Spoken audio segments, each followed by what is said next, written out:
দক্ষিণ এশিয়ার আঞ্চলিক পরাশক্তি ভারত। বৈশ্বিক পরাশক্তিগুলোর মতো দেশটিও চায় তার প্রতিবেশী দেশগুলোর উপর নিজের কূটনৈতিক ও রাজনৈতিক প্রভাব বিস্তার করতে। তবে সাম্প্রতিক সময়ে নয়াদিল্লির এমন প্রচেষ্টা বেশ বড়সড় ধাক্কা খেয়েছে, যার সবশেষ উদাহরণ বাংলাদেশ।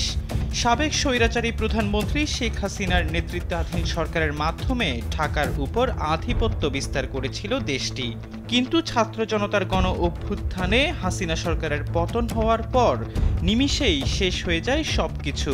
অন্যদিকে ভারতের আরেক প্রতিবেশী নেপালে ক্ষমতায় এসেছেন কেপি শর্মা ওলি, যিনি দেশের রাজনীতিতে ঘোর ভারত বিরোধী ও চীনপন্থী হিসেবে পরিচিত।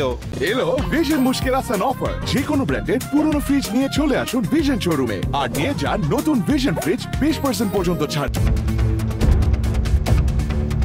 নেপাল এবং বাংলাদেশ নয়, ভারতের প্রভাব হাতছাড়া হয়েছে সার্কভুক্ত আরেক দেশ মালদ্বীপেও। 2023 সালে দেশটির নতুন প্রেসিডেন্ট হন মোহাম্মদ মুইজ্জু। চীনপন্থী এর রাজনীতিবিদ ক্ষমতায় এসেই মালদ্বীপ থেকে প্রথমে ভারতীয় সেনাদের প্রত্যাহার করেন।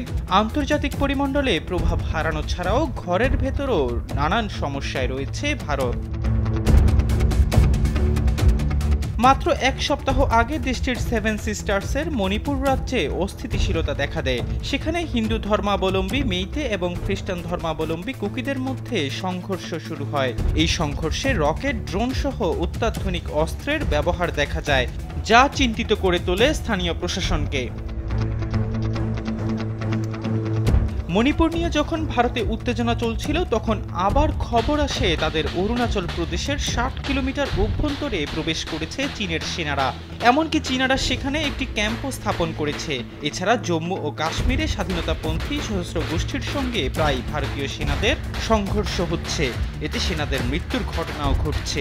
শনিবার কাশ্মীরে 2 ভারতীয় সেনা প্রাণ হারায়। গত কয়েক মাস এমন সংঘর্ষ কম থাকলেও সাম্প্রতিক সময়ে এটি আবারও বৃদ্ধি পেয়েছে। এছাড়া ভারতের পশ্চিমবঙ্গে চিকিৎসককে ধর্ষণ ও হত্যার ঘটনায় প্রায় 1 মাস ধরে চলছে জুনিয়র চিকিৎসকদের আন্দোলন। এতে করে সেখানকার চিকিৎসা সেবা ব্যাহত হয়ে সাধারণ মানুষ দুর্ভোগ পোহাচ্ছেন। পশ্চিমবঙ্গের মুখ্যমন্ত্রী মমতা ব্যানার্জি আন্দোলন থামানোর চেষ্টা করলেও এখনও সফল হননি। এহসান আব্দুল্লাহ, কালবেলা ডেস্ক।